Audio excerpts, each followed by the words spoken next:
Arčiau krepšio ten, nors ir buvo savotiška.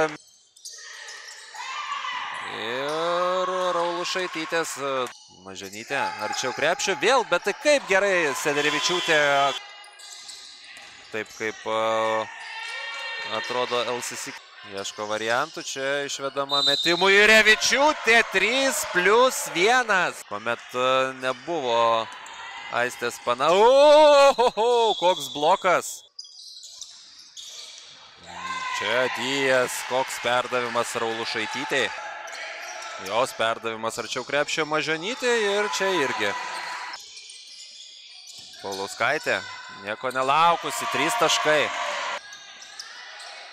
Prieš Aistės pasiekė 2 pergalės. Pavyko surinkti 19 naudingumo balų. Čia vėl Paliulytė vagė iš Kaktaitės kamuolį. Dar vienas backdooras, vadinamasis. Ir čia Maženytė. Arčiau krepšio, čia Jurevičiūtė, Savostaitė pataiko. Čia vagė Savostaitė kamuolį, 2 lengvi taškai.